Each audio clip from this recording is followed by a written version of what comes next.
রাজধানীর সায়েন্স ল্যাবরেটরিয়ার এলাকা ঢাকা কলেজ ও আইডিয়াল কলেজের শিক্ষার্থীদের মধ্যে সংঘর্ষের ঘটনা ঘটে।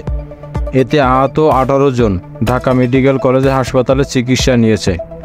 আজ মঙ্গলবার বেলা 1টার দিকে এই সংঘর্ষের ঘটনা ঘটে বলে জানান নিউ মার্কেট থানার ভারপ্রাপ্ত কর্মকর্তা ওসি মহসির উদ্দিন জানিয়েছেন। তিনি বিকেল 5টার দিকে প্রথম আলোকে বলেন, কথা কাটাকাটির জেরে ঢাকা কলেজ ও আইডিয়াল কলেজের শিক্ষার্থীদের মধ্যে সংঘর্ষের ঘটনা ঘটে। এতে বেশ কয়েকজন আহত হয়েছে। এখন পরিস্থিতি শান্ত আছে।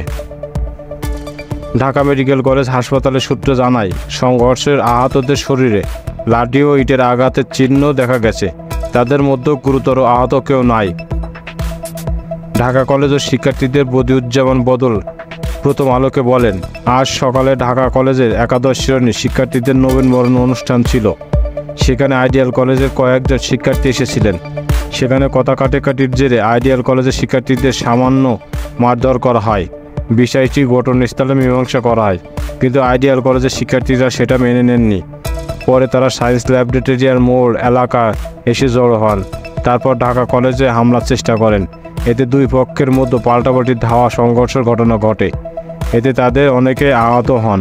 সীমান্তে হত্যার বিষয়ে বাংলাদেশের প্রতিবাদের কোনো ব্যাখ্যা ভারত এখনও দেয়নি বলে জানিয়েছেন পররাষ্ট্র উপদেষ্টা তৌহিদ হোসেন।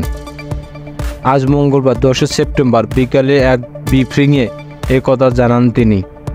পররাষ্ট্র উপদেষ্টা বলেন, সীমান্তে বেসামরিক মানুষ হত্যায় ভারত কোনোভাবে লাভবান হচ্ছে না। ভারত এখান থেকে বেরিয়ে না এলে দ্বিপক্ষিক সম্পর্কে নেতিবাচক প্রভাব পড়বে বলে মনে করেন পররাষ্ট্র উপদেষ্টা।